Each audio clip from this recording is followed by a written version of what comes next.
All right, welcome to a special episode of After the Catch presented by PGM.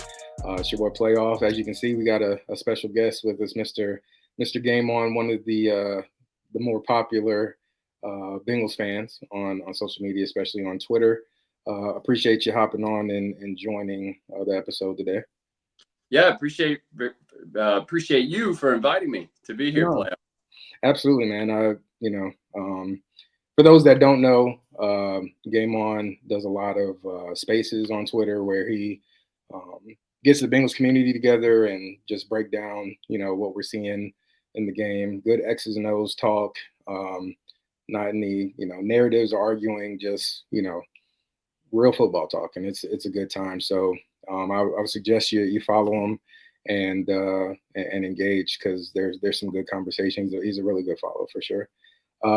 But as everybody knows, I'm a huge Bengals fan, and one of the things that kind of gravitated me to the Bengals community online were those spaces and those good conversations. And so I wanted to get Game On, on the episode to break down how the Bengals season has gone the way that it has.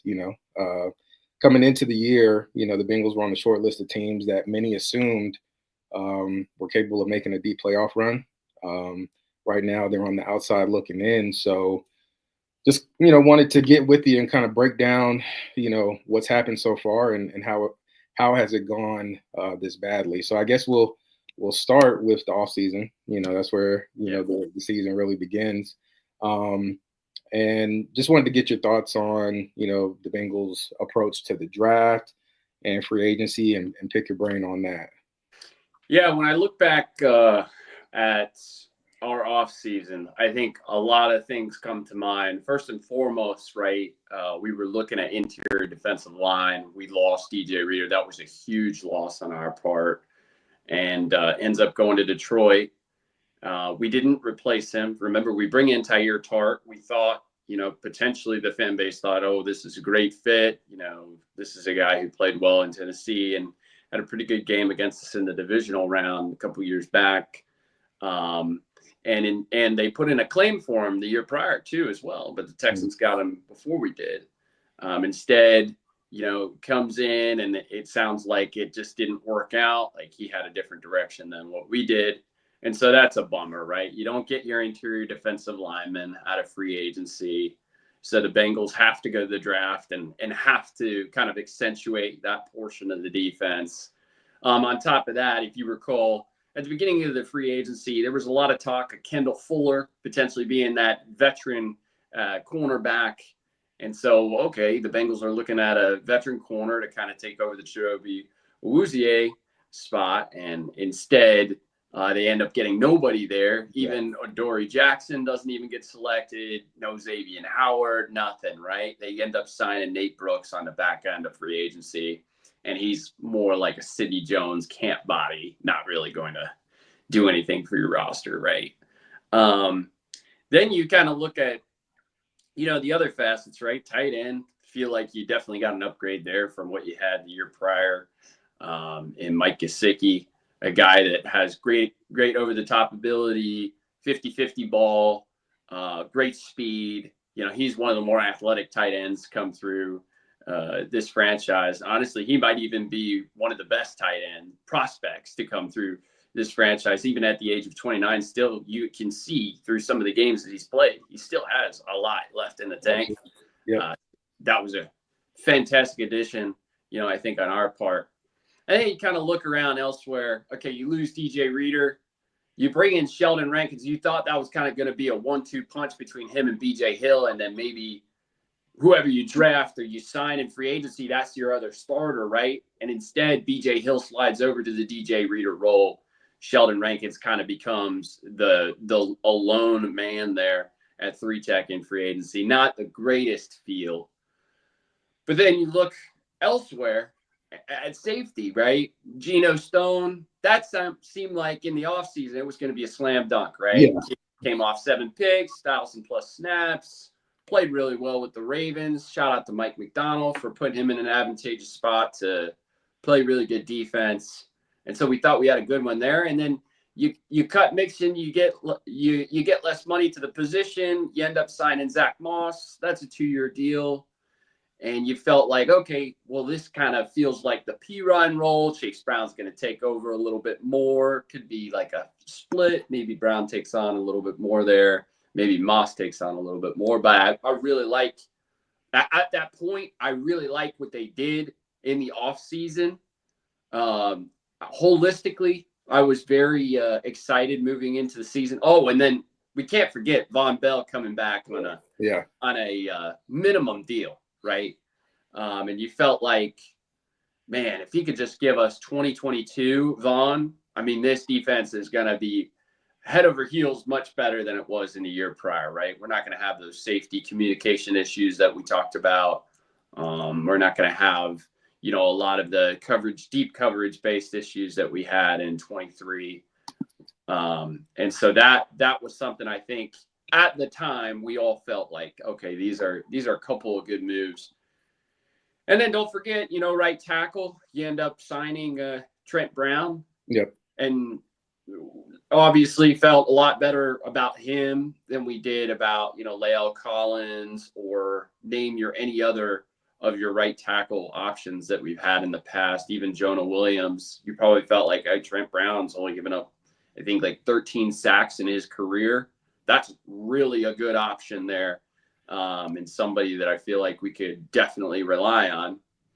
And so, like, free agency wise, looking at everything that we just talked about before the season started, you're like, there's a lot here to love.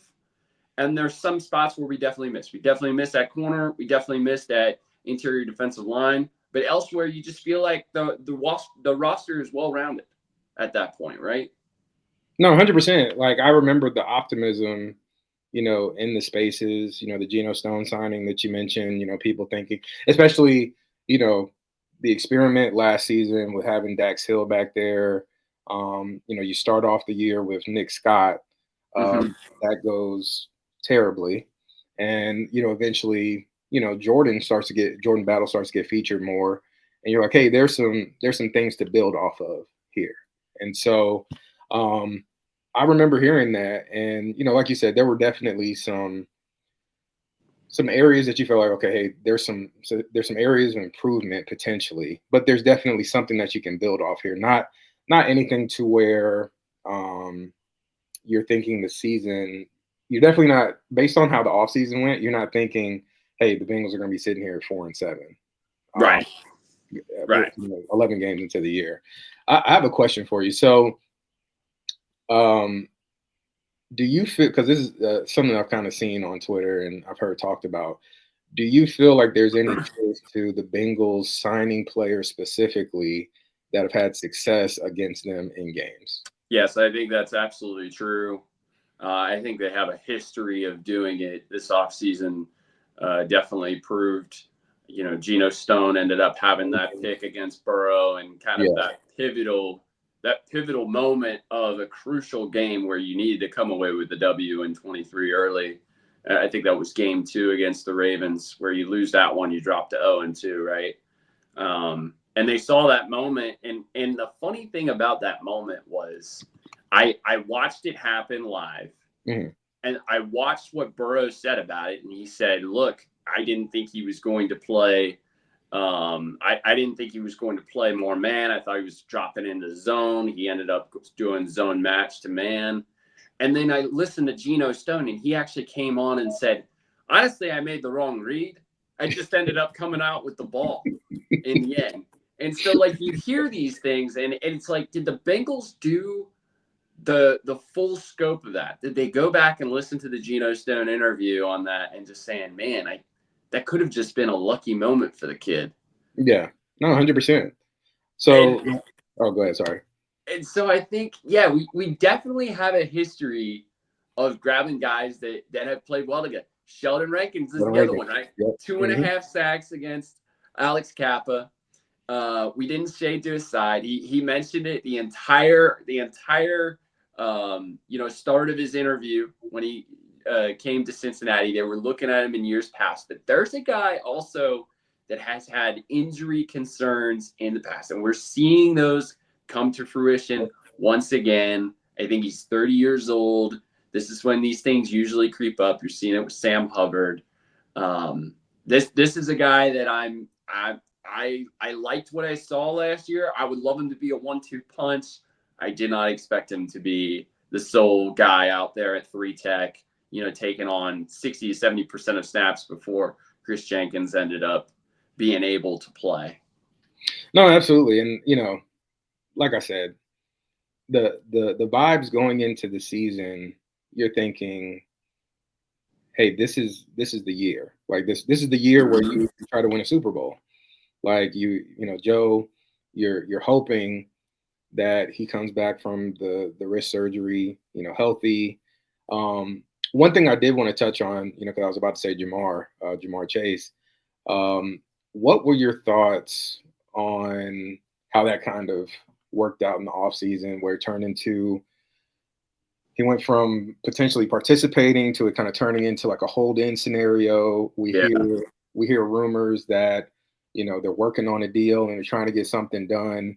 Nothing ever materializes. Then eventually, we see Mike Brown basically saying like, "Hey, we're going to bend over backwards to get him signed." And then eventually, we see Jamar come out and say like,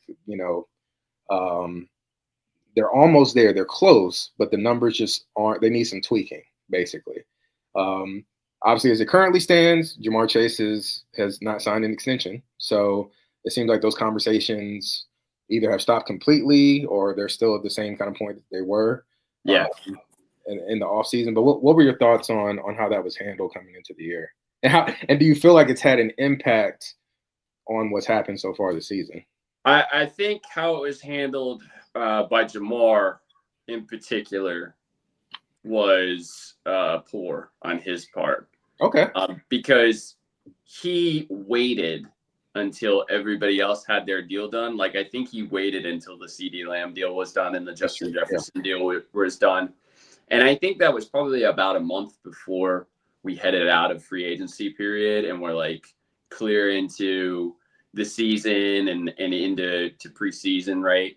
And I'm sorry, not the preseason, into the actual season. Like, I think the deadline was, that Wednesday before the season started. So, so I feel like he kind of handled that poorly and having to wait for those guys. But then, even after that, the Bengals handled it poorly in the aspect of, hey, we knew we were going to have to pay Jamar a ton of money. Why play hardball with the guy? Exactly. Everybody's saying blank check.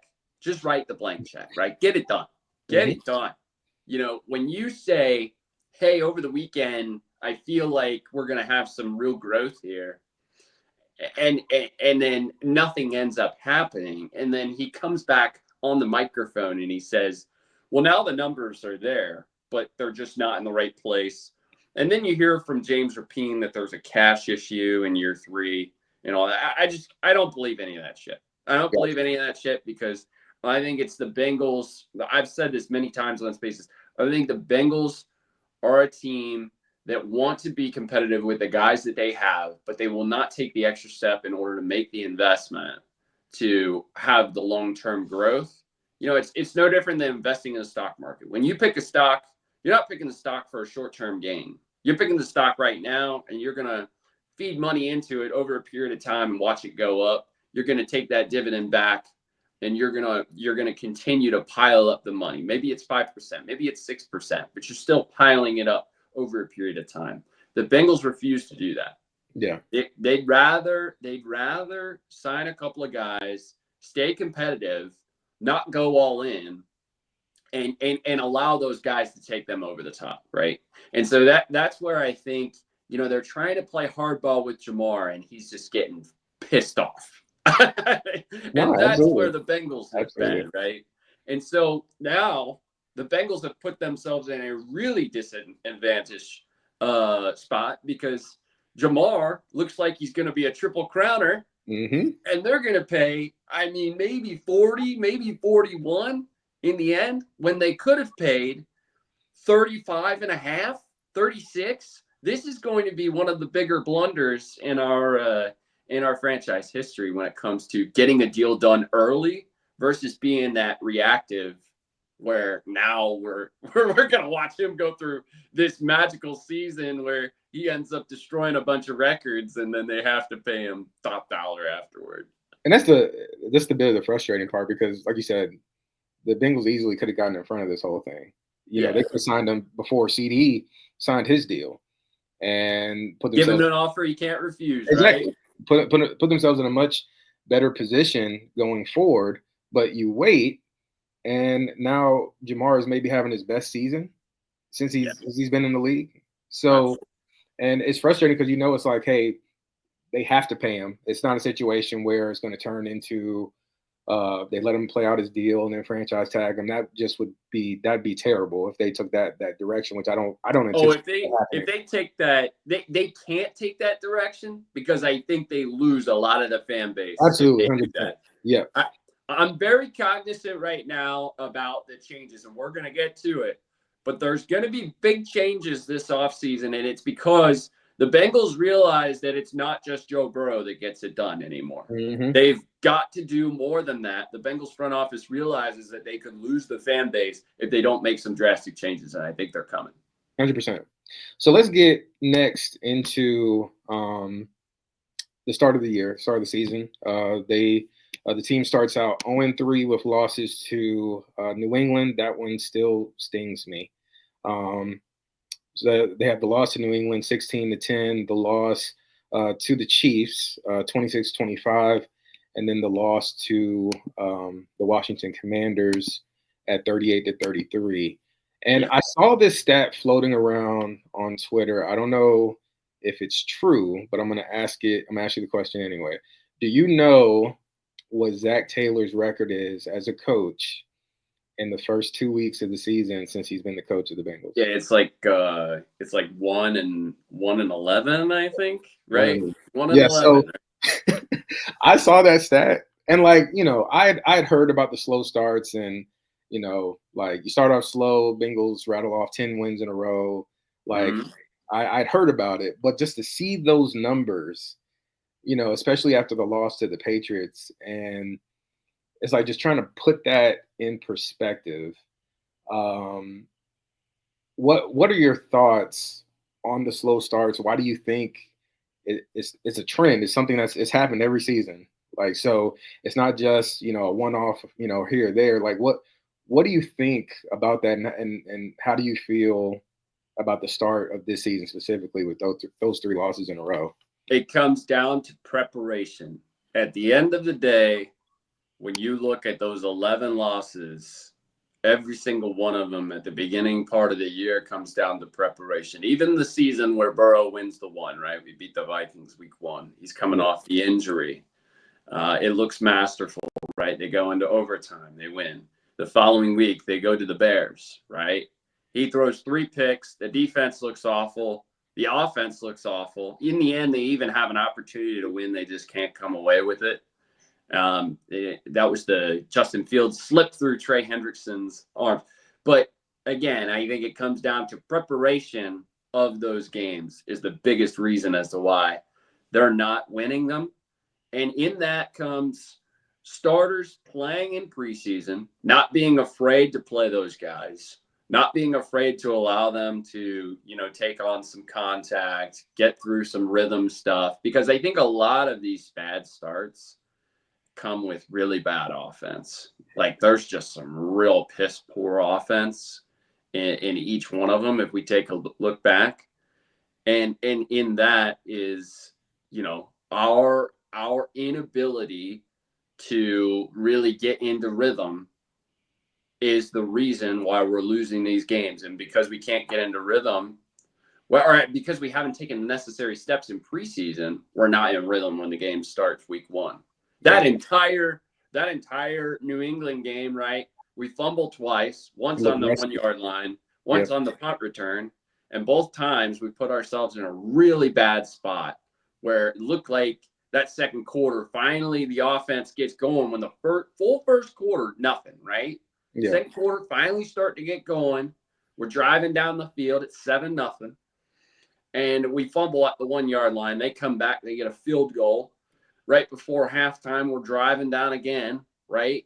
And then post that the halftime, we fumble on after we give them a 3-and-out. They kick a field goal. Then we drive down the field and we score a touchdown. But by that time, it's 13-7. Yep. Right. So that game is like the epitome of how the season has started the past couple of years with Zach Taylor. It's just it's preparation, one, and two, it's execution, and it's just we just don't have it early on in the season. We scratch and claw and try to find our way as the season goes along. Yeah, I mean, watching, Tanner Hudson fumble that ball and like the way he's holding the ball, like, and Tanner Hudson, there's been a whole conversation on Twitter about him and his involvement and whether he should even be on the team to begin with.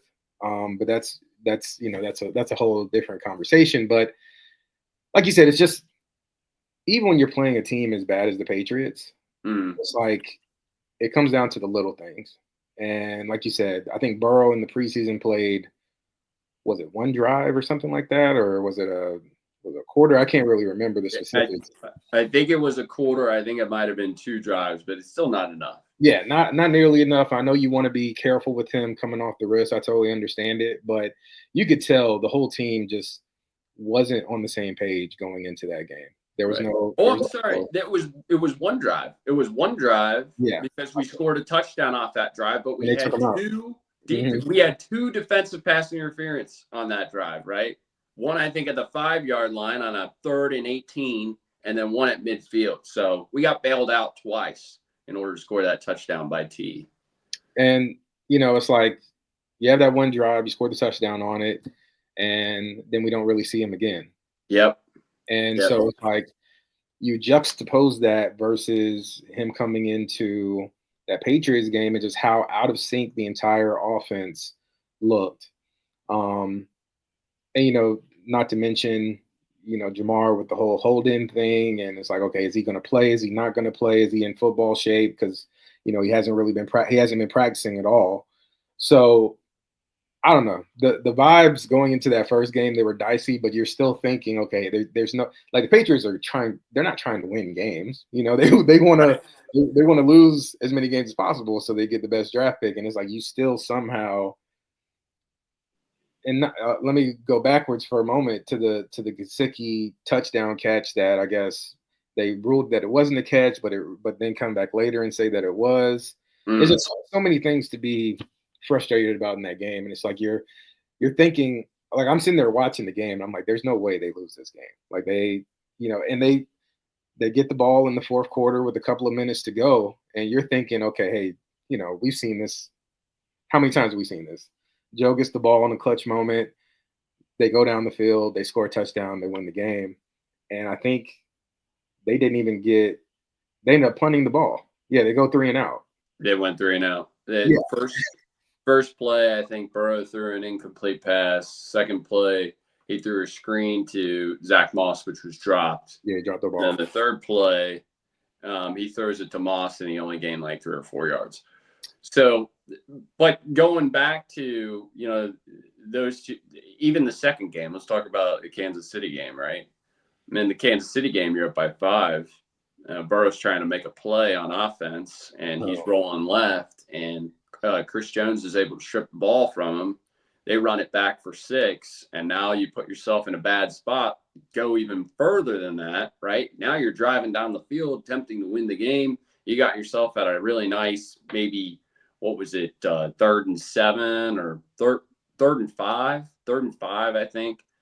And instead, Jamar ends up having a penalty because he's upset about the tackle. Yeah, and ends up happening. You get a personal foul, pushes you back 15 yards, and now you're out of field goal range. I think they pushed them back to 3rd and 20. Maybe it would have been 3rd and 7. They pushed them back to 3rd and 22. Bro just has to take the check down. We get the field goal.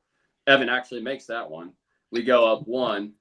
But even further than that, it's just all these different ways that we've lost, right? I mean, look at how we lost that game even further. They bring on Dejon Anthony into the game, who had played very sparingly throughout the game, only one or 2 snaps prior to that. And now he's in the biggest play of the game, and all he has to do is just be able to cover the receiver who's just trying to make a play on the ball. Yeah. So it's just like, man, I mean, just mistake after mistake after mistake. And some of it's coaching, some of it's players, some of it's execution. It's just bad, bad, bad when you really think about it. No, 100%. And then after the Chiefs game, we come back to Cincinnati. We got the Commanders coming to town. I remember hearing you in the space, and I think at that point, um, there were maybe like a couple of Washington. And then that's one thing I love about the spaces that you put out there is that other fans are very welcome. To come in and chat as long as they keep it respectful.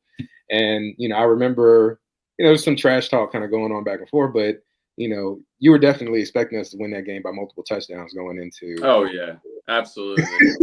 And, I felt like their defense was giving up like 127.9 quarterback rating on the year. Burrow was playing great at the time. I felt like this was going to be a breakout game for him, where he was going to go for like 300 plus and 4 touchdowns. He had not lost in prime time on Monday or Sunday Night Football, and he had not lost in Cincinnati in prime time. So I was just banking on all that. I was like, Burrow's going to come to play.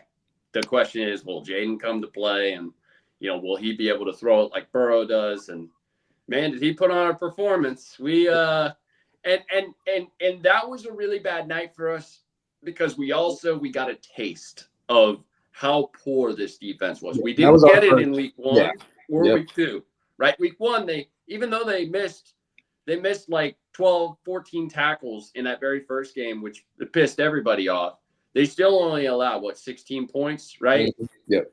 And week 2 against the Chiefs, I mean, that touchdown that goes against them, right? They ended up picking Mahomes off, I think 3 times. One of them called back. And so like they played 2 games where you're like, oh, the defense is actually not giving up a lot of yards to the quarterback. Feeling really good about the defense right now. And then in week 3, we got to see how shit those safeties are. We got to see how bad the corners are in man coverage. We got to see how terrible we are at getting after the quarterback and how much time Jaden Daniels actually has. Yeah, it turned into because up to that point, I hadn't watched a bunch of Commanders games, but Jaden had looked okay. I want to say the week before that, in week 2, they had beat the Giants, but the Giants kicker got hurt. The Giants kicker got hurt. That's right. The Giants kicker got hurt, and so they ended up winning that game. And I think they didn't even score a touchdown. I think they kicked all field goals. Correct. So, they had 7 field goals. Yep. And so you're thinking like, okay, it's a rookie. Bengals are going to get back. They're going to get back on track here, and then it basically turned into the Jaden Daniels coming out party.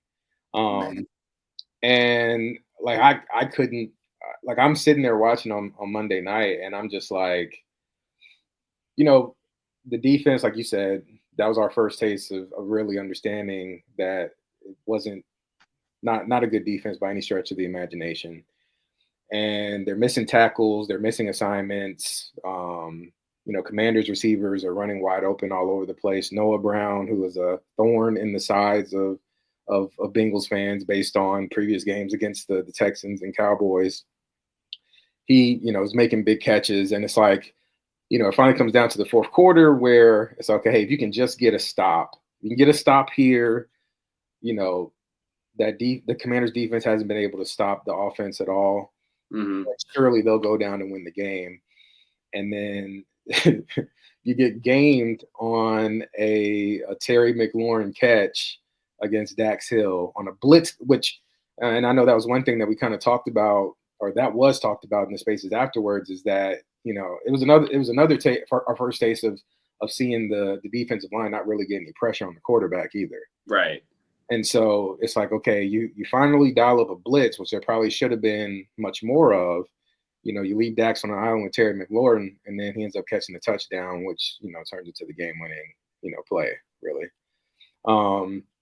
So man, yeah, like you said, just you look at those 3 different games, and each one of those games you lost in a very different way, but every time it's disappointing. Like you said, it's minor things, a couple plays here and there that just don't end up going your way, and then you end up starting the season out 0-3. It's the Cincinnati way, man. I mean, the way that we lost, right? And I've said a lot of that in spaces, right? I mean, I think back to the lineage of the Bengals and the heart palpitations and the cardiac arrest that I think I've been put in these past 25 years of watching them, or maybe even longer than that. Geez, actually, yeah, it would be like 29 years. 29 years I've been watching this team. It just seems like we always do everything just to get down to that last final play where a play is to be made in order to win it, and we just can't make that play. And that's our history, right? You either make the play or you don't make the play. But for Cincinnati, it's never easy. It's never, hey, let's just win this game easy, come out against a formidable opponent and dominate. The Bills game in the divisional round, I think, was the first game where I was like, oh, we went against a really good opponent and we just dominated them start to finish, right? Yeah. Every game that, even in that 21 season and the 22 season, there was a lot of close moments where the team made game-winning plays at the end, and it was back and forth the entire game. So just typical Cincinnati fashion, taking it all the way down the wire and then either blowing it or winning it. So I think the theme, and it'll kind of transition us to our next topic. The theme of this season so far, based on the start to the season and how the season has continued up to this point, is just finding ways to lose. Yeah. So, like, the Bengals obviously are talented. They got Joe Burrow, one of the best quarterbacks in the league based on how he's played so far this season. Jamar Chase, depending on who you ask, at the minimum, he's a top 3 wide receiver. In my mind, he's the best wide receiver in the league. But, you can people have that debate about, him, Jefferson, CeeDee Lamb. You rank them however you want to rank them. So, those are the strengths of the team. Joe, Jamar. You also have Trey Hendrickson playing at a really high level, leading the league in sacks. So there's talent on this team, but just haven't been like, you're good enough to beat the really, really bad teams, but you're not good enough to beat any of the good teams that you played so far this season. Yeah. So, like, breaking it down, after, the starting off the season 0-3, you have the win against Carolina, you have the loss to Baltimore in overtime, which, that one to me is probably the one that hurts the most, kind of based on how it ended. But we can get into that a little bit more. Yeah, the win against the Giants, the win against the Browns, probably the most dominating, or the loss, I guess, the team where the game wasn't really close, especially in the end, was the game against Philadelphia. You lose that one 37-17. You win against the Raiders, and then you lose to Baltimore again, and then you have the loss to the Chargers last week. It seems like every week has been a different way as far as the losses go, and some of the wins have even been struggles here and there. Like the Panthers game got a little bit dicey at different points. But what are your thoughts, I guess, like continuing on the path of like what you've seen from this season so far? It just comes down to execution. At the end of the day, the guys have not executed in their spots. You look back to the last 2 games, just for example, right? Evan McPherson doesn't make his kicks. Jamar Chase doesn't catch his pass. Mike Hilton doesn't pick the ball off and return it for a touchdown. The game prior to that, and that's all those plays. If one of those happens, one of them happens, just one of them happens, right? The game is over. Yeah. Evan misses by like a fraction of an inch on the field goal. Right? On the first one that he missed, I thought he made it. I thought he made it too. And I'm like, why are they waving it off? The only logical explanation is if Jamar catches that 9-yard pass, he makes it easily. Yeah. Right? Yeah. Even on the same leg, he makes it. And so there's that one, right? And then the game prior to that against Baltimore, it was Thursday Night Football in Baltimore, right? The Bengals, they have the game won. It's 21-7. Lamar doesn't look good. Their offense is all out of sorts. The defense is really compounding everything. And then Chase Brown has the fumble, which just leads into the momentum of Baltimore kind of taking it.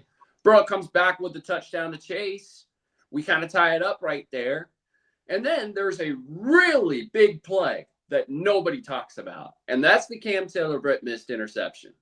The Cam Taylor-Britt missed interception when it's 27-27 with about 3 minutes to go in the game is a really, really big missed opportunity for the team because you felt like you were reeling. Now you're in it. You don't know. Is this team going to win or not? We don't know. And then all of a sudden, it looks like it's a pick. And if it is a pick, at the very worst, it's a field goal and we're running out the clock, right? At the very best, it's a touchdown and you go up 7 with very little time for Lamar to be able to respond. Yeah. And instead, he missed, like he drops it, right? He had it in his hands and he dropped it. So I look at all those things, right? And then early on in the season, you're looking at the Burrow fumble. You're looking at Burrow happy feet in week 1 against the Patriots. Washington, you can't stop them. It's just, it all comes down to execution. And to me, that goes back to coaching. In the end, it doesn't matter how great your quarterback is, Burrow, you got to be able to execute at the end of the game. And that, to me, comes back to coaching. The Bengals rely way too much on the quarterback that Burrow is, and they don't make anything easy on him. He absolutely has to play elite the entire game instead of, hey, making it easy on him so that, last 2 minutes, the last 5 minutes of the game, he can be that elite, his elite self, right? You can mix in a little play action. You can have that pistol. You can work in the under center. You can create a lot of variation. You can help out with tight end and receiver. They don't do that enough, right? It's shotgun, and for a lot of games, it's been 60 to 70% shotgun, 11 personnel, 12 personnel, right? They have not gone away from that yet, and that's frustrating. Defensively, they've just been so inconsistent. Yeah. And when you are that inconsistent in the closing moments of games, they just can't make a play. And so we're looking at it, and we're looking at all these different ways that they've lost, and we're saying, who's responsible? Right now, people are wanting Zach Taylor to be able to take a little bit of that brunt and say, all right, he should be fired, or he should be looked at as being fired. He should at least be on the hot seat. But the Bengals have a top 3 offense in the league. So that leaves one other guy. Yeah. Lou Anarumo has not gotten it done the last 2 seasons. We brought his guys back. He didn't get it done. The year prior, we gave him a bunch of draft picks on defense this year and last year. Between the last 3 years, 14 guys hasn't gotten done. He's the man that everybody's looking at. When we look at these losses and how they've compounded and how things have transpired, everybody's going to go back and they're going to say, okay, well, the offense, they did make mistakes at the end of the game, but you put up 30 points, you should win. No, absolutely. And so we're absolutely looking at the defense here and saying a change needs to be made. Coordinators and defensive coordinator. That is the reason, like when you just all encompass it, right? All of the different ways that we've lost, you can put everything on the defense and say, you know what? That's the biggest issue out of all those things. No, I 100% agree with you. Like, and I think back to the first game against the Ravens, and this kind of goes into another topic that I was wanting to kind of get into at the end of the episode, but we can get into it now.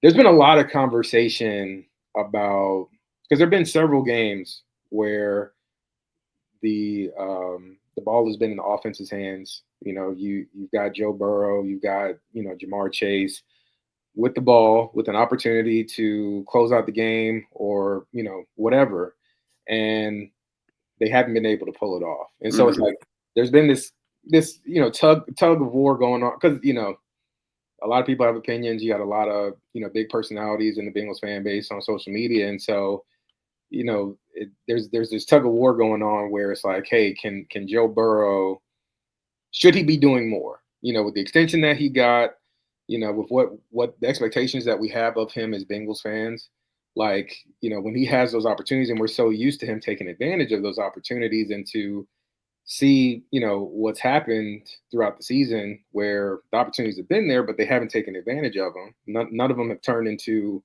a situation where the offense has been able to either secure victory by, going out and scoring a touchdown at the end of the fourth quarter in a crucial moment of the game. What do you think about that? Do you think he should be doing more, or like how do you what side do you fall on in that conversation? I think he looks at himself, and he himself. That's where I think this whole Burrow's going to leave Cincinnati thing is ridiculous, because I think Burrow looks at himself and he looks at how they're finishing games, and he puts some of the blame on himself. So he's not saying, hey, it's not all the defense, but he also recognizes I have to play damn near perfect in order to win football games because my defense is so bad. And he won't come out and say that, but he believes that for sure. I would say if you had a quarterback who was on pace for 41 touchdowns and 6 interceptions in a season and over 4,500 yards, I would say you probably have an MVP level quarterback. Our fan base can't decipher whether our quarterback is, completely MVP level, or if he's still just the guy that's, scoring touchdowns and not getting the job done at the end of the day. I would say this. Aaron Rodgers won MVP the year that Tom Brady won a Super Bowl. Tom Brady, I think, had 52 touchdowns and 14 interceptions. Aaron Rodgers had 37 touchdowns and 4 interceptions. Aaron Rodgers had a good defense. Everybody remembers the Aaron Rodgers MVP season and how great he was because Green Bay had a defense. Yeah. Right. You're not going to remember a quarterback who throws for 41 touchdowns and 6 picks unless he's Drew Brees, because he doesn't have a great defense. And so I think that's where we're at right now. People are looking at Burrow and saying, you need to do more. But at the same time, the Bengals defense just gave up 4 straight touchdowns against Baltimore in game 1. And the Bengals had a 10-point lead on them at the end of the game. And Burrow has the opportunity to get a first down, no doubt about it. Had the opportunity to get the first down. The ball gets knocked away. They're down by 7. They come down, they score a touchdown. Our defense can't stop them. We're up 10 points. You give up a field goal, then Burrow tries to get a first down in enemy territory, doesn't get it. We end up punting. Remember, we're on the 40-yard line, and Zach Taylor punts instead of actually trying to kick the field goal. Then they drive all the way down the field and score a touchdown quickly, I might add. Yes. And tied the game up. And so is that Burrow's fault? No. Our defense can't stop shit. That's the problem. That's the under. And then in this most recent Ravens game, right? We're up 2 scores. They score a touchdown. Now it's 21-14. Our offense sputters a little bit because the momentum of the game is taking it in the Ravens' favor. They then score an 86-yard or 87-yard touchdown where we missed 2 tackles, and our cornerback or our safety falls down and our corner loses leverage. All that happened in one play, and now it's 21-21. Is that on Burrow? No. No, not at all. The defense got to perform. No, 100%. Like, so, at the end of the day, I hear what people are saying, but it's kind of ridiculous to say, all right, your quarterback's already done so much. If he's on pace for these numbers, he's an MVP level quarterback, and really your defense should be doing more to close these games out. No, I agree with you 100%. I think back to the first Baltimore game, and I mean, Lamar Jackson is Lamar Jackson, 2-time MVP. We know what he's capable of, on offense as a quarterback. And you got Joe, like every time Baltimore scores the ball, we're coming right back at him. Mm-hmm. And a bunch of it is, Jamar doing what he does after the catch, but like we're putting the points, we're matching them. Yeah. And, it's like he's doing what's being asked of him. And then you get to overtime, they finally make a mistake, and Lamar, there's the snap fumble that happens. The defense makes a play, recovers it. You run the ball 3 times, not very successfully. Against the number 1 run defense in the league. Yeah. No, now that's where Zach Taylor. I've said this numerous times. We really need to take a look at Dan Pitcher calling the plays. We really need to take a look at it because opposing coaches have already talked about the fact that Dan Pitcher has put Jamar Chase in a lot of great spots. He's moving him around a lot. He's creating a lot of different scheme in order for this kid to succeed, right? And that's leading to him having that great success that we're talking about. So a lot of it is on Dan Pitcher and what he's done, right? How can we not relinquish some play calling duties and give Dan Pitcher just a little bit more feel and see if maybe that corrects a lot of the end game offense that we want to be able to close with? I think a better play, so instead of relying on Burrow to have to make a throw in a tight window because you called the wrong play, why not have a guy who calls the right play? Because it sounds like it feels like he's got the scheme right. Yep. Let's put him in a spot where we have an end game and see if we could come away with a W. I would love to see it. I don't know if Zach Taylor's there, but I think it could come with the organization this offseason saying, hey, we didn't close a lot of these games. The offense has some feel there. We'd like Dan to have a shot at calling plays. I think it could come from the front office.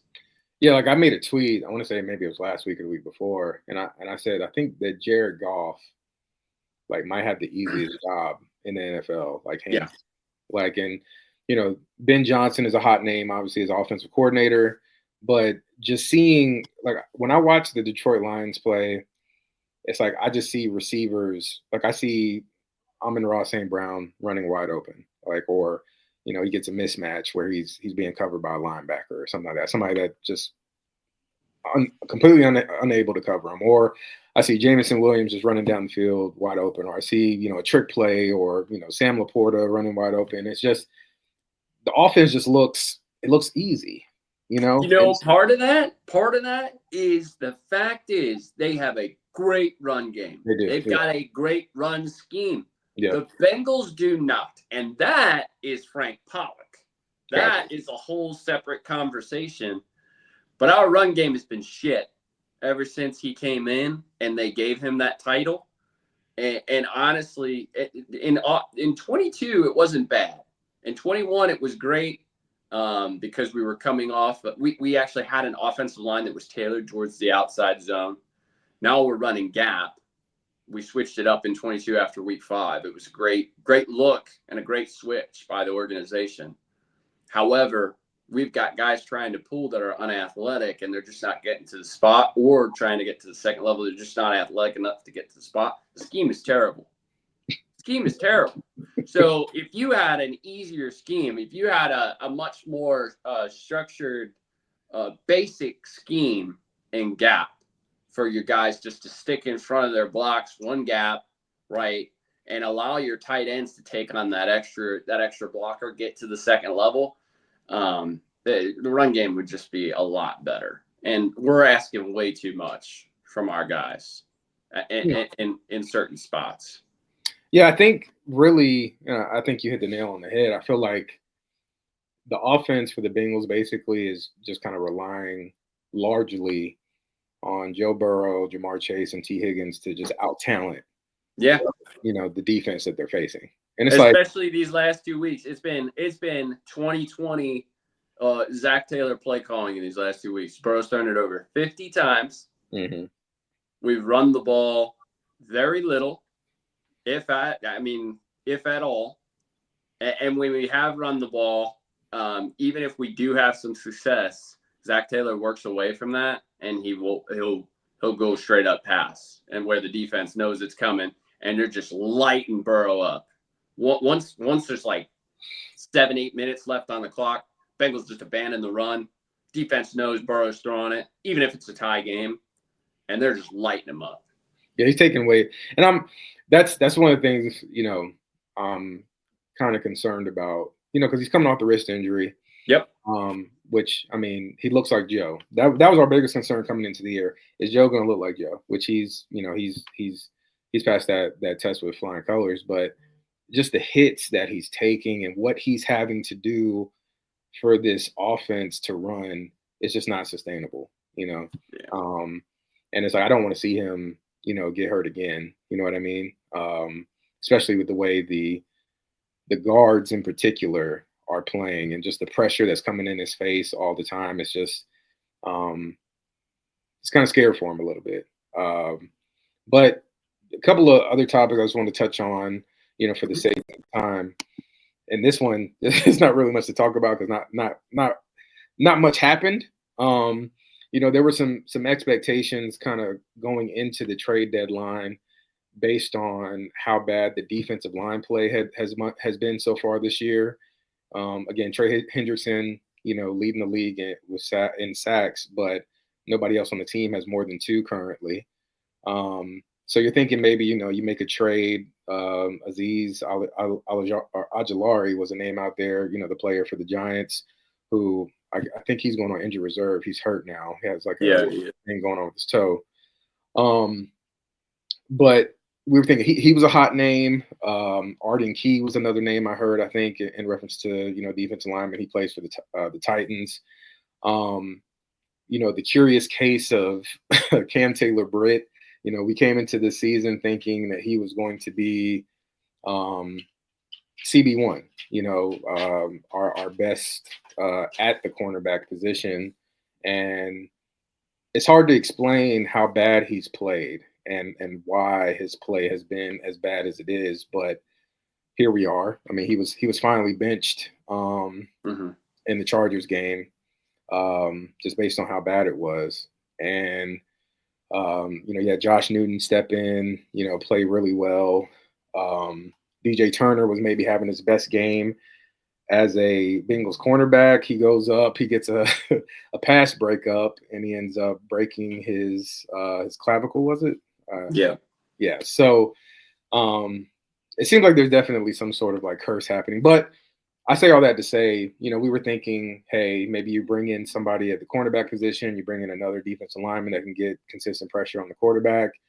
The only trade that ends up being made, I believe, is the 7th round pick being moved for Khalil Herbert.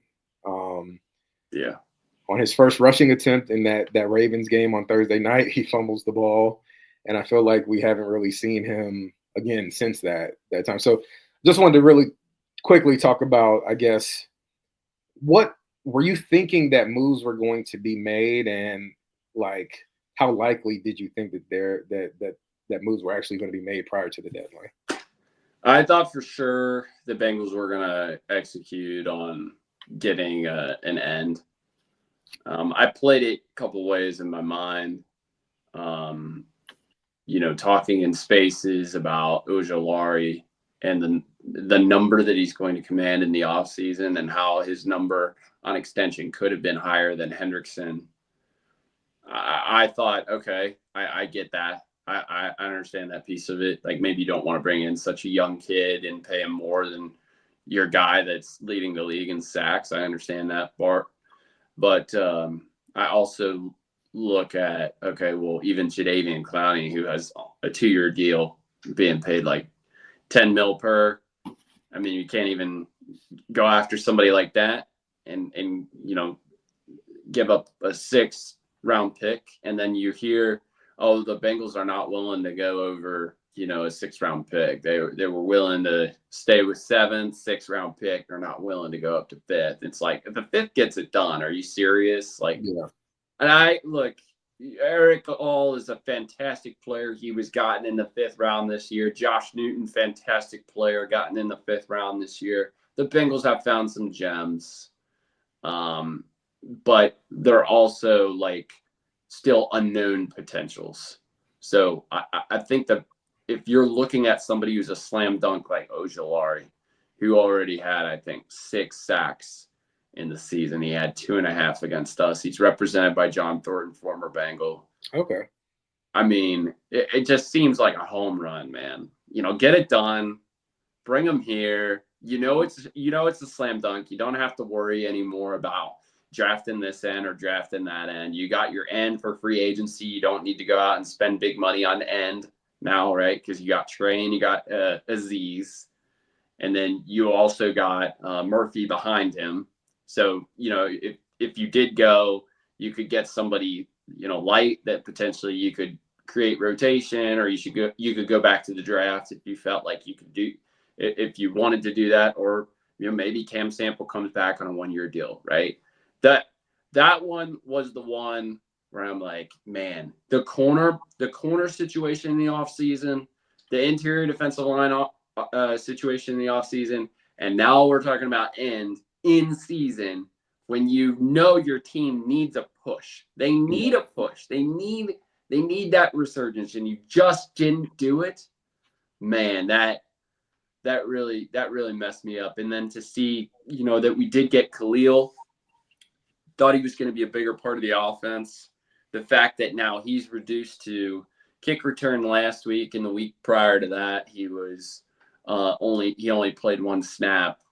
It's just like, what the fuck are we doing? Like, why did we do that? Why did we give up the 7th round pick for a guy that we're just going to play on special teams? Yeah, it looks pointless now. It looks pointless. And you had Travion Williams, and now Travion's just playing, punt coverage. It's like, what are we doing? Yeah. What are we doing? So that really sucked. And then corner, man, Xavier Howard should be a Bengal right now. Honestly, he should be. They should have gotten it done. He comes to Cincinnati. You make him, fly to Cincinnati. He visits. You don't get a deal done with him when you're in a spot. You're in a spot where you could potentially just a little signing here, a little signing there could, push you. Could really push you. Yeah. And this is before the DJ Turner loss, right? You add him, and then you still got Ivy on the back end. And then if Britt really screws up, now you got somebody you can really push him. You can really push him. And instead, you don't come away with Howard. Turner gets lost. Newton has to play a lot. And Ivy's still on the outside looking in. He might get some opportunity this week, but you didn't do anything in that area. That sucks, man. It really sucks. And maybe it leads into one of our last topics, but it's that's really unfortunate that you ended the trade deadline that way. Yeah, and I just wanted to touch on briefly, I was really kind of surprised, and I think you already said this, that they didn't bring in some sort of veteran cornerback just for competition purposes. Right. You come into the season mainly with, CTB, you're moving Dax Hill from safety to outside corner, which he, in college he played, the slot. You got DJ Turner coming into his second year, and you just kind of leave it at CTB, Dax, and DJ. And Stephon Gilmore, I went to the University of South Carolina, and so I followed him throughout his career. He's been one of the best corners at different points in times in his career, and he went unsigned for a while. So I'm thinking, okay, maybe there's a possibility. He didn't look great in that last game against Dallas where they played Green Bay in the playoffs, but he's a veteran presence. Like you said, he can push some people. He can be a voice there. And they just chose to kind of roll with it and see how it turned out. And obviously, it's turned out how it has, which is not very good. But I don't know. Definitely there's some missteps. With the Xavier Howard thing in particular, do you think it was a situation where they wanted to sign him to a practice squad deal, and he wasn't willing to do that? I think he wanted what everybody wants in this league, which is long-term security, and they were unwilling to give him that. Okay. I think at this point in his career, though, Xavier, with what he just went through with the whole domestic, case, he should be willing to pay for any amount of money, because that might be his last opportunity in the NFL. No, absolutely. That might have been his last opportunity in the NFL. No, that's a valid point. Well, we kind of talked about, the Bengals season up to this point. Wanted to pick your brain about how you think the Bengals season will end. As it currently stands, they're 4-7. They're on the outside looking in. They don't control their destiny. Even if they win out, they need some additional things to happen in order to have a shot at playing in the playoffs. I'm kind of torn because I feel like I feel like fundamental change has to happen in order for um, in order for success to be established. Like for an establishment, in order for a tenure of success to be established. Mm. And I feel like if they end up making a run like they've done previously, I mentioned the 10 game winning streak. If they make a run and they somehow sneak into the playoffs, I think there's a chance this front office just decides like, okay, hey, you got off to another slow start. That's something that's happened previously. You end up getting hot at the end of the year. You sneak into the playoffs. We just need to tweak some things here and there. Maybe change a defensive coordinator. You mentioned Lou. Yeah. And I'm not really down with that plan. And so like I'm torn between, I want the team to succeed, but at the same time, I feel like I'm willing to sacrifice this season as far as like a potential getting into the playoffs in order for future success to happen. And what does playoff want? What does playoff want? I don't think that I know. So I'm of the mind where I feel like a new voice is needed. As far as the head coach goes. Yeah. So I appreciate Zach. He's been a part of the Bengals becoming a household name as far as the NFL is concerned. Joe Burrow is a household name. Jamar Chase is a household name. Trey Hendrickson is not really a household name, but people should know who he is based on, how good he is. He's not a huge personality, which I think, factors into that. But I feel like, you get to the Super Bowl, which was awesome. You're not able to come out with the win, which sucks, obviously. You make it back to the AFC Championship game the year following. You lose to the Chiefs. Last year, you have the Burrow wrist injury that happens and the season falls apart. You end up going 9-8, which honestly I wasn't really a big supporter of continuing to win games after Joe went out, because like I know it's like at that point I understand wanting to win games and supporting the team, but it's like I wanted to get the best draft pick possible also. And I'm happy we got Amarius. Like he's played well in my mind for what is asked of him.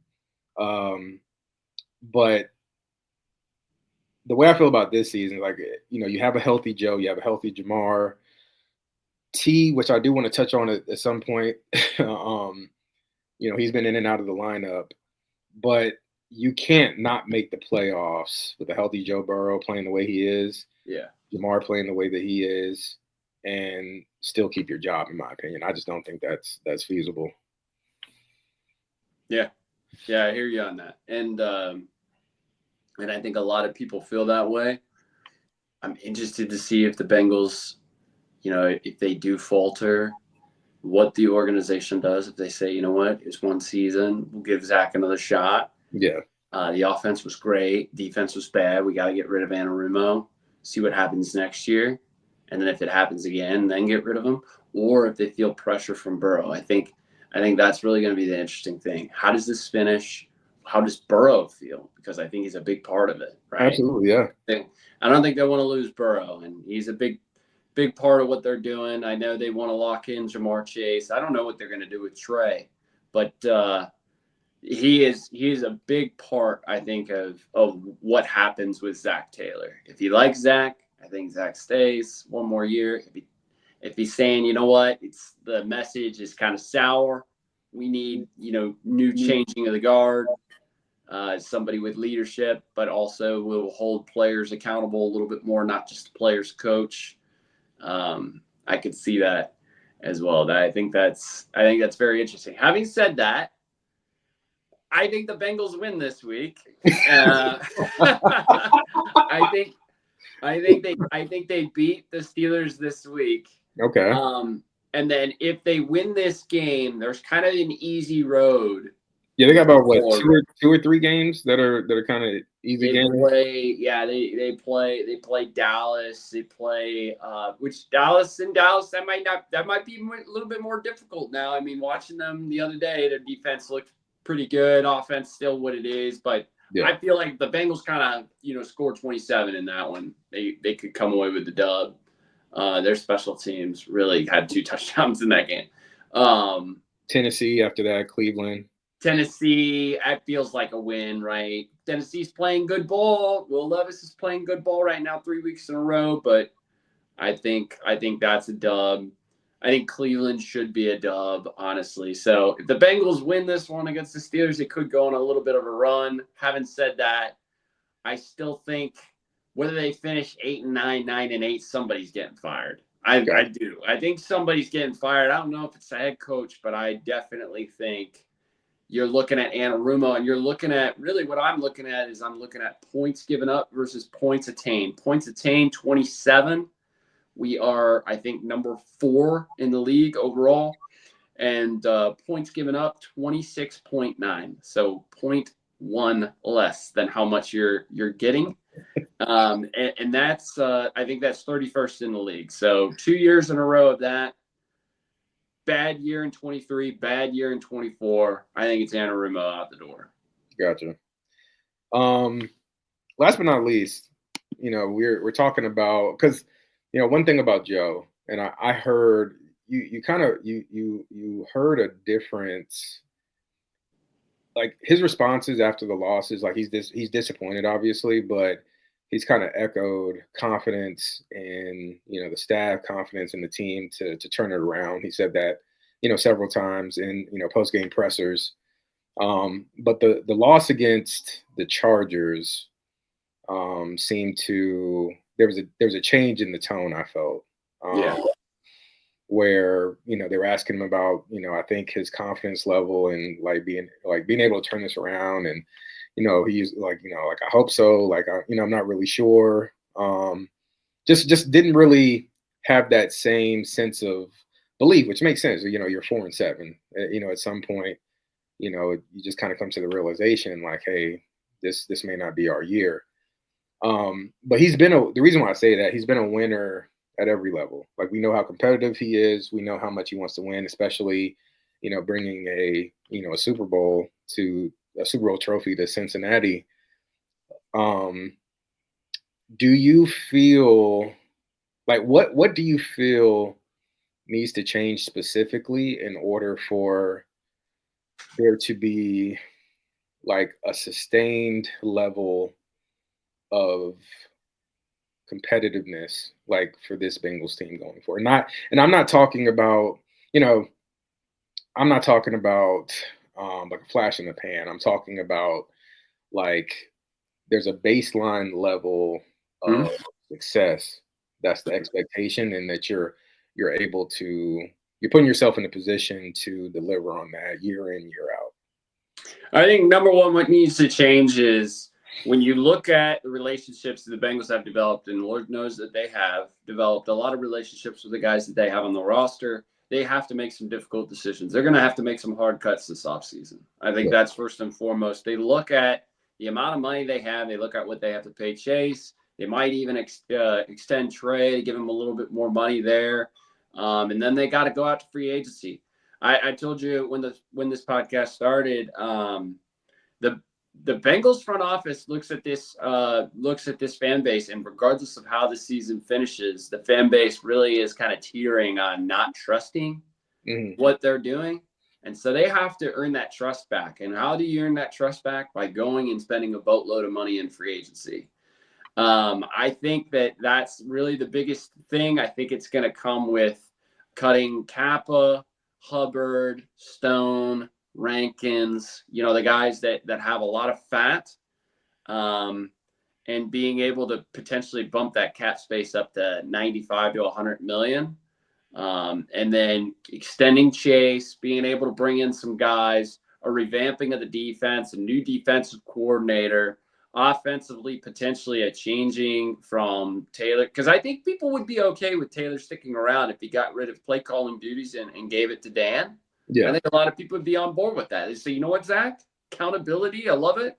You focusing on just being a little bit more of a coach and managing the game and potentially getting on players when they screw up and all that, and instead of having to really, decipher, what you're going to do next offensively and working with the quarterback, specifically working with the offense specifically, I think it's important. So I would say, the biggest change is the Bengals got to make some drastic swings, right? They got to go out and they got to get a formidable safety. They got to go out and they got to play for some nice defensive line players that are going to add to this defensive rotation and be able to create a pass rush, but also be run defending based. They have to, one of the things that I think they have to do as an organization, and we cannot go a second longer on this, is they got to be able to move the needle on guarantees. They got to do it. They just absolutely have to do it. There's no excuse and there's no world where this turns out in their favor. They have to give guarantees. They've got to give guarantees to Joe, Jamar, but they also have to give guarantees from number 3 on down to number 10 player. Those guys got to get 50 to 60% guaranteed in their contract, and they do that, they're definitely going to be back. They're going to be back, and they're going to have a lot of the fan base is going to be like, wow, this is serious. Like they're definitely, this is a 180 from what we saw in the past couple of years. This team's really like investing now. No, absolutely. Speaking of guarantees, I do want to touch on this really quickly before we get out of here. T. Higgins, is a huge topic of conversation. You mentioned guarantees. T is repped by Dave Mulligetta, one of the best agents in the NFL by far. And there's been some back and forth. Apparently, it was put out there that they tried to negotiate with T, never really could come to any type of agreement. I think saw a report that said that there have been no negotiations with him whatsoever. So, there's a lot of chatter out there. Mm-hmm. T got franchise tag this year. He some people thought maybe he was going to hold out. He actually signed, the franchise tag, pretty early. And, went through, training camp. And I just wanted to, how do you feel about because it seems less and less likely that T is going to be in, the black and orange next season. Yep. So how do you see that whole situation playing out? I know personally the idea of, and, I used to be kind of worried about the idea of Jamar and his ability to be effective without having T out there as well. Mm-hmm. But the way this season has played out, it's put my mind at ease about that, because T has missed quite a bit of time. Yeah. And Jamar still played at a really high level. Do you have concerns going into next year about the idea of T not being a Bengal anymore? Do you think there's a chance that maybe he does come back? How do you see that all playing out? I see the only way he's coming back is if the market's not willing to pay him top dollar. Gotcha.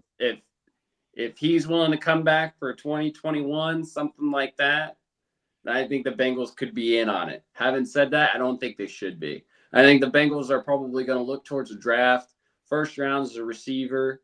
I honestly believe the Bengals are going to approach this offseason like, okay, defensively, we're going to make all these upgrades from where we were last year. We're going to pay a lot of guys defensively. And then in the draft, we're going to go straight up offense, primarily offense in the draft. We're going to get that receiver in the first round, probably going to get that guard in the second round to compete with Volson.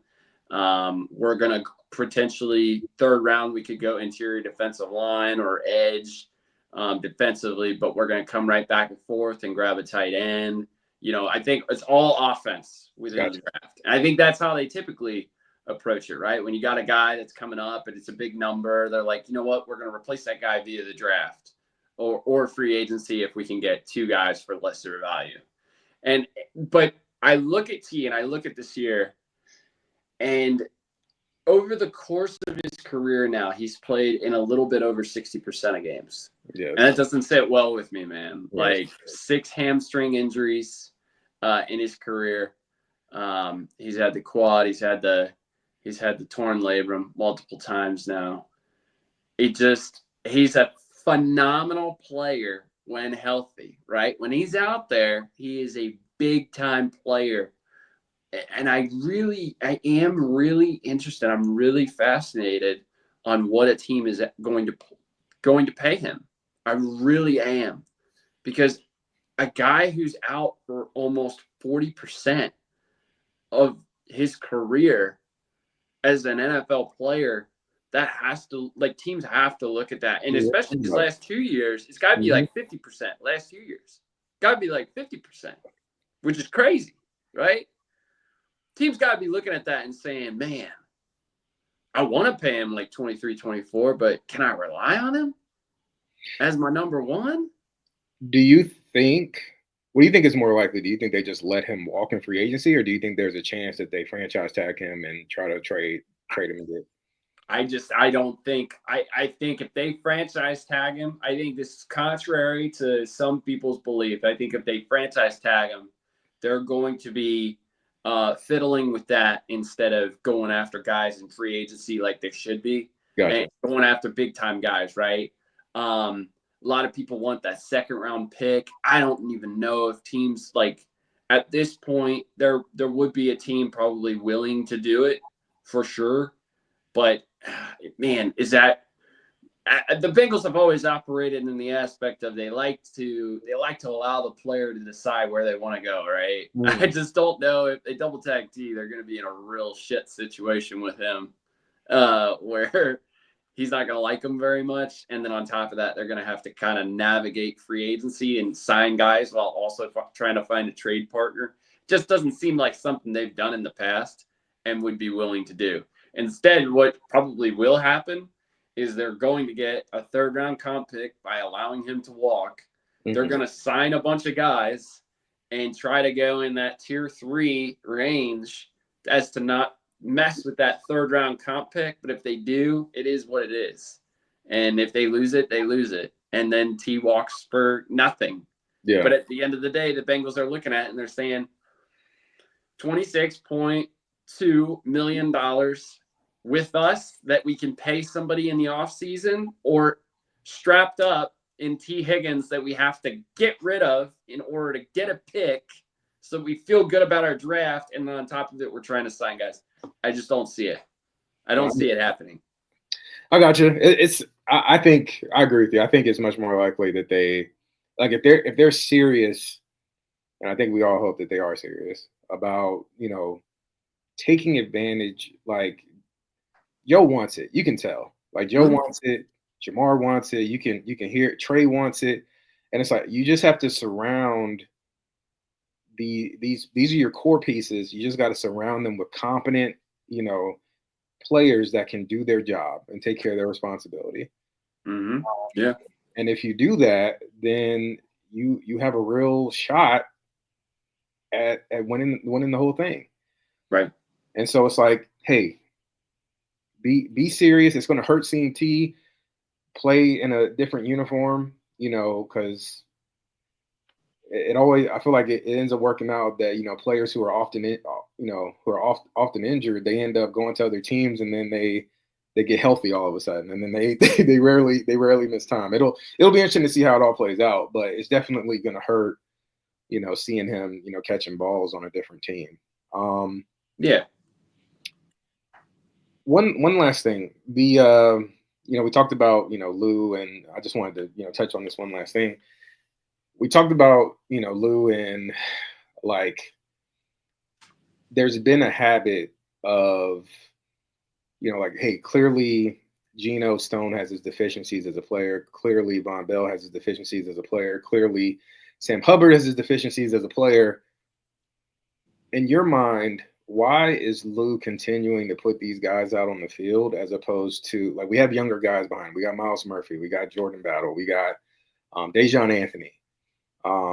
Why is there this habit of continuing to play these vet guys who aren't making any impact at all, and just kind of letting these young guys not get the playing time necessary to really develop?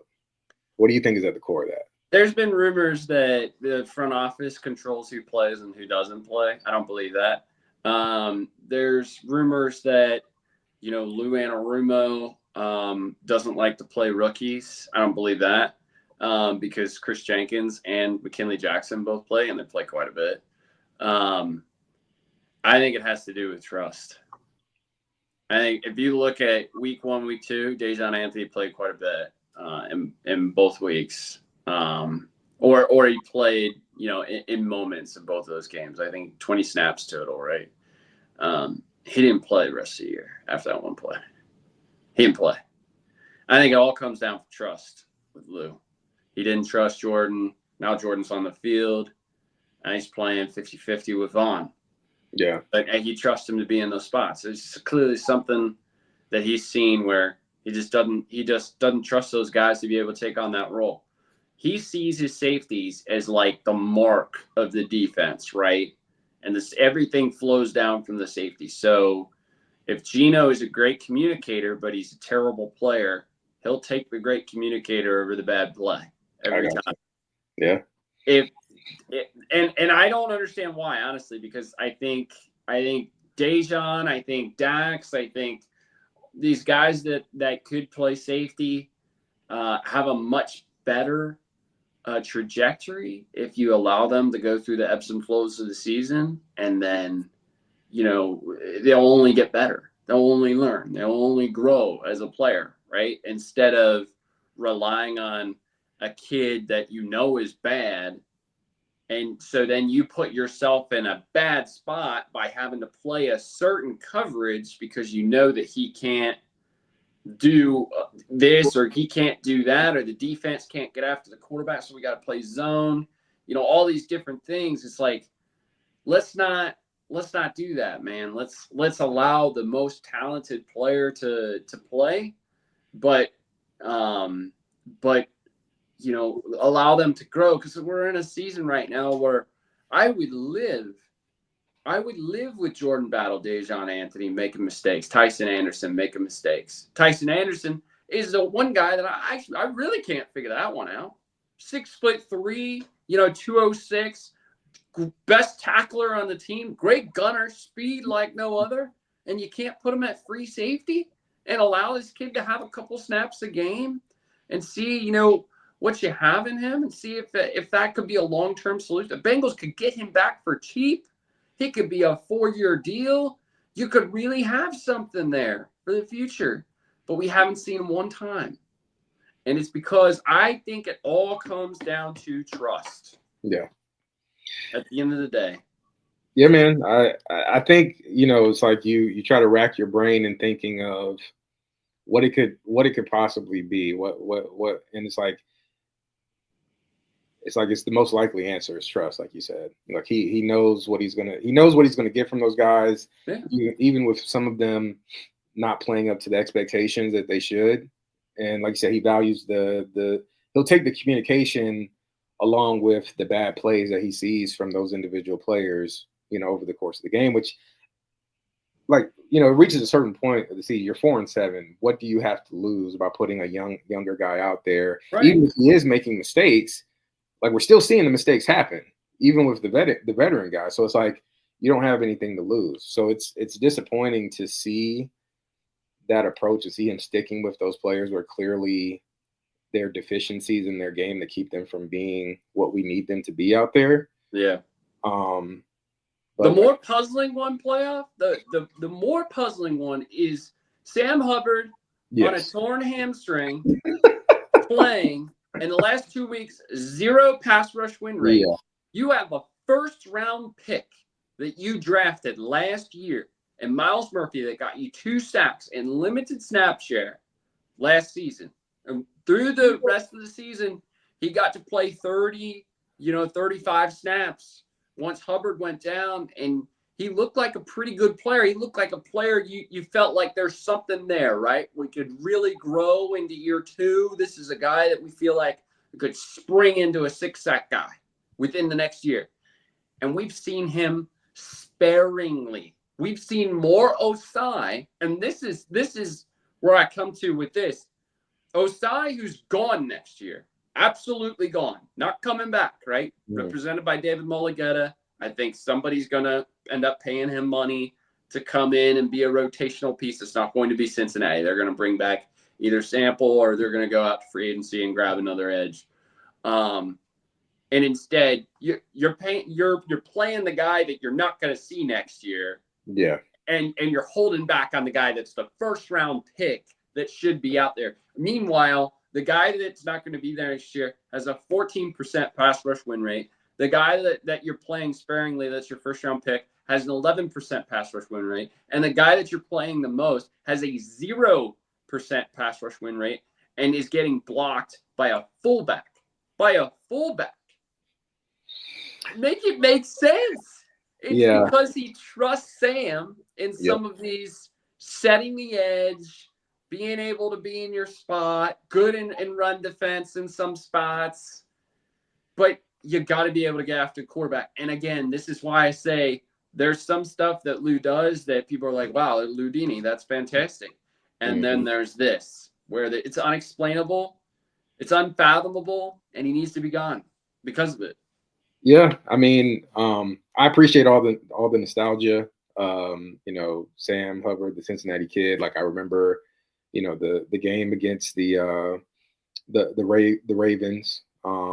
You know, where you know he takes the fumble back, and you know that's the secures the win basically for the team.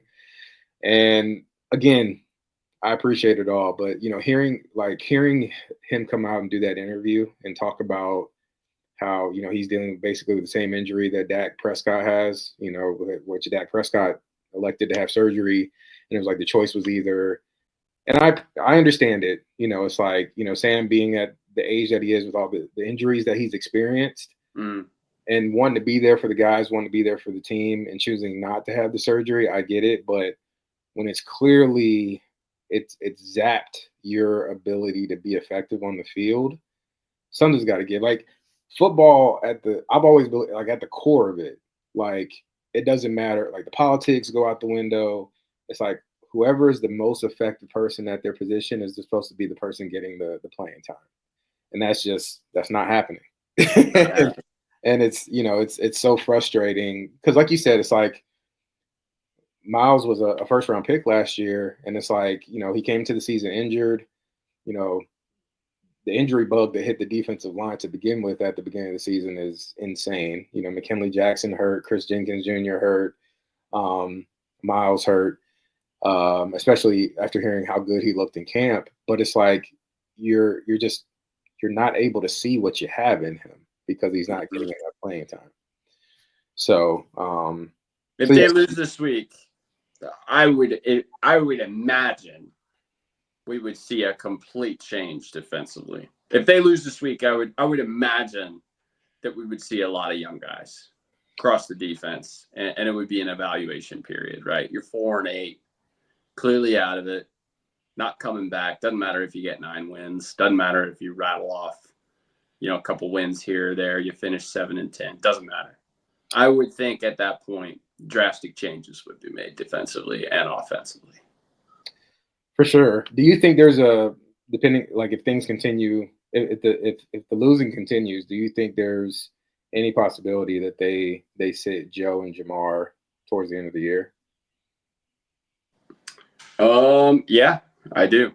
I do think that if they were to lose, you know, 2-3 more games, like they lost this week and then they lose next week and they're, you know, 4-10, I could absolutely see Joe sitting, right? I mean, the hand already being what it is and wanting him to rest and take the season off. Season's over. What are you playing for, right? Yeah. Get a high draft pick.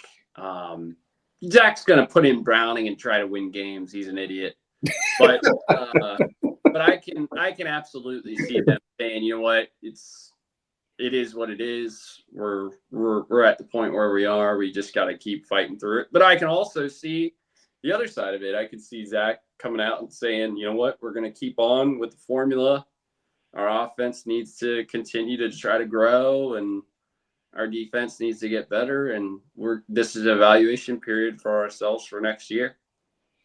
So I could see it both ways. I could see them saying, yeah, let's rest our best players, give Joe some time off.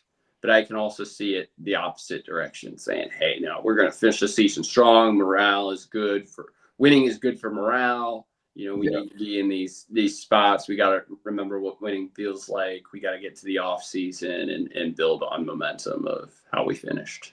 Did you, by chance, did you hear Joe at his presser today? Yeah. Did that concern you at all? Like his comment? I don't know if you saw the comment specifically about playing in the cold and how he hasn't played in a cold weather game yet, and how I guess he wasn't exactly happy with the way he threw the ball today. Like any does that concern you at all? Um, no, not really. I think he's hard on himself. He's very critical of himself at times. I think we kind of see how it plays out. But if I recall, looking at the report on his wrist, I think they were saying he would be nearly 100%, and a lot of what he would just be dealing with was his own. This is what his wrist is going to be moving forward. I don't know if he dealt with a setback or anything like that, but I would venture to say that he's probably okay. Gotcha. Yeah.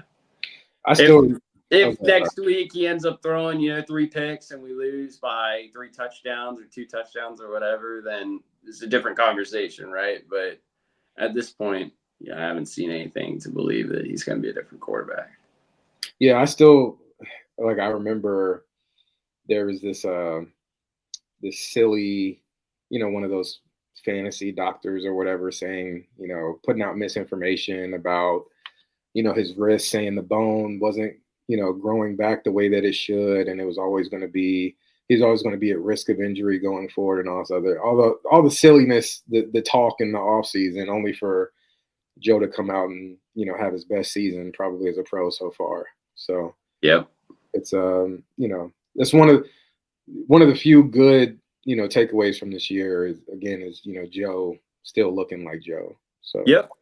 Yeah, and Joe having the confidence to still move outside the pocket, right? I think early on in the season we were like, oh, is he just going to be a pocket passer now? He's not going to try to extend the play, and we're seeing him extend the play a lot more recently. He's giving it everything.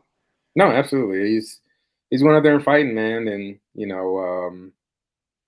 watching him and watching his connection with Jamar, it's been one of the few positive things that we're able to take away from a game. So um, it's amazing to watch. It's unfortunate that he's playing at such a high level and it's not impacting the wins and losses as far as this season goes. Right.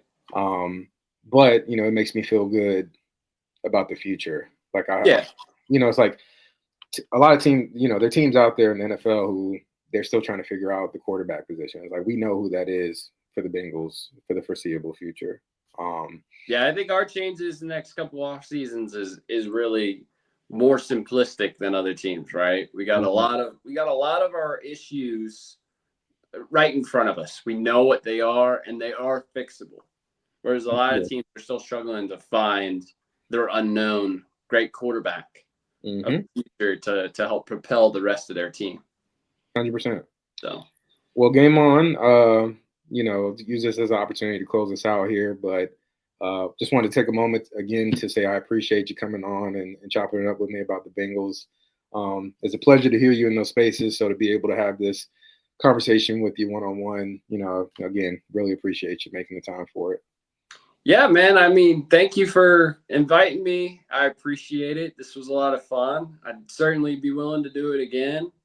If you guys ever come into spaces, I mean, it's locally Eastern Standard Time. We probably do it around, 9 a.m. to 9:30 in the mornings, and then 5 to 5:30. Once I get a raise, then I'm gonna push it back to all day. But still waiting on that for next year, and hopefully I'm settled in with my team that I'd be able to do a little bit more and we get back to the old days where we're cranking them out 4 or 5 hours a day.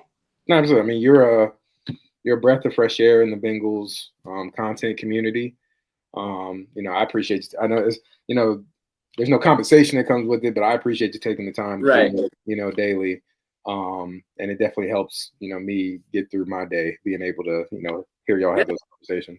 Just a fan, man. I mean, just a fan. wanting to, come on Twitter originally just for the updates of the Bengals, and then eventually led that to just tweeting out about the Bengals. A lot of people liked what I had to say. We got into spaces, and we were finally able to really dive into stuff, and it's been awesome. It's been great getting guys and gals that live far away from Cincinnati that don't have any type of Bengals fan near them, that are able just to hop into space and listen to us and feel a part of the community wherever Absolutely. they're at.